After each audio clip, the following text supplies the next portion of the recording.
Hey guys, Krootman here, and this is a video I was not planning on doing. As I was wrapping up my night with the family and getting ready to edit a shed video, which I was planning to drop today, my wife said, wow, we are going to have 8 straight days of 90-degree weather. And I went, well, and it got me thinking, what do I have to do to prep my farm for this weather? Because no matter how big or how small your farm is, and no matter how it's set up, there are things you can do and things you will need to do in order to make sure it runs with as few hiccups as possible during this heat wave that's about to grip the Northeast, as well as making sure it stays safe, because the last thing you want is for your farm to catch on fire and burn down when it is 90 plus degrees out. So without further ado, let's get to this video. Okay, so I'm going to break this video into 3 parts. The first part is if there's anything specific you can do in your mining room to actively cool it down. The second thing is things you can do on your mining rigs via the software to make them run cooler and more stable. And then finally, things that you might want to consider to change your mining strategy as the weather changes and gets much hotter. Alright, so first you want to take a look at your mining farm for obvious changes you can make. There are 2 ways to keep rigs cool. First, you can either cool the air down with an air conditioner, which is a very expensive and not recommended method, or you can speed up the air, which is much cheaper and the method that I personally use in my mining shed. Next, have you considered server cases? Now is the time when server cases really prove their worth and when you realize that your farm is too big for open air rigs and it's time to move to server cases. Now, thankfully, PCSP's $300 octominers have come at the perfect time. Use code KROOT5 to save 5% off your order with them as well. Like I said before, now is the perfect time to ditch those open air frames. And at $300, these server cases are probably cheaper than buying open air frame parts anyway. Second, do you have filters on your intakes or exhaust? And if you do, have you replaced them lately? Clogged filters are no bueno for airflow. And I actually just replaced mine for the summer, and you can see the difference in the before and after pictures right here. Are there other ways you can improve the airflow? Be it with box fans or maybe trying to create a path for the air to flow smoothly by using pink foam, sort of making like a wind tunnel of sorts, and then adding more box fans in that quote-unquote tunnel to attempt to force the air to move faster and in the direction that you want it to go. Next, look at your setup and focus on anything you can do to improve airflow. Think outside the box, but avoid cutting holes in your house if possible, especially if you are married. Wife aggro is real, and if the heat doesn't cause your house or mining room to burn down or catch on fire, your wife certainly will burn it down if you start trying to cut holes in your house to cool your mining farm.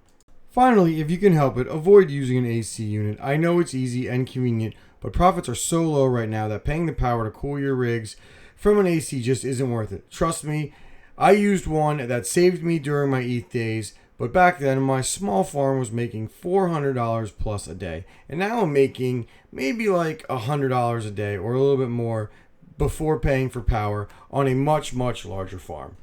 Next, let's look at some things we can do in our miner software to help keep our rig stable.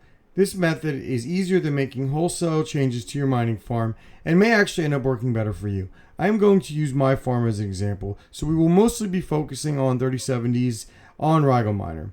So I have about 20 mining rigs in my farm right now, and maybe 2 to 3 have issues with heat. So let me go over what I have done on these rigs and the commands I have used. So the first one is a new 3060 Ti rig I built, and I knew I had a quote-unquote problem GPU, and it was identical to a working one. So when I did some reorganizations, I took the one out that I thought was broken, I took the wrong one out, and I won't be able to get to it for another day or 2. So for right now, I'm just going to use the -D command in RigoMiner to shut down the problematic GPU.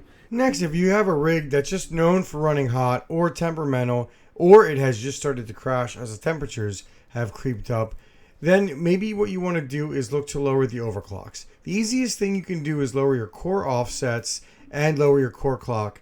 And if you do both of those at the same time, you'll lower the power consumption of the rigs while keeping the rig stable a bit at a slightly less hash rate. But less hash is better than no hash. For example, in Zealous, see on my original settings, I'm using a locked core of 1505 and a core clock offset of 300.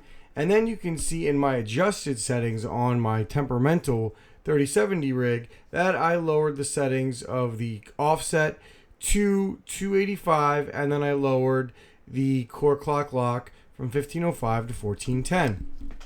I will, like I said, I will get a little bit less hash, but being stable is better than crashing and getting no hash. Remember, as your GPUs get hotter, due to the ambient temperature, sometimes you will have to adjust the overclock settings on one or two rigs. So this is the easiest way to affect change. Finally, remember that in RigelMiner, you can assign values to each GPU if you don't want to reduce the performance of all the GPUs on a rig. So say one or two GPUs on a rig need their core offset reduced. You can use commas after every value, for example, and adjust them accordingly to each GPU, as you can see right here. So doing that will lower the performance of some of the GPUs, but not take the entire rig down. Again, use this if you don't really want to reorganize a rig, and this will just be temporary. Once your rigs cool down, or the heat cools down, or the heat wave's over,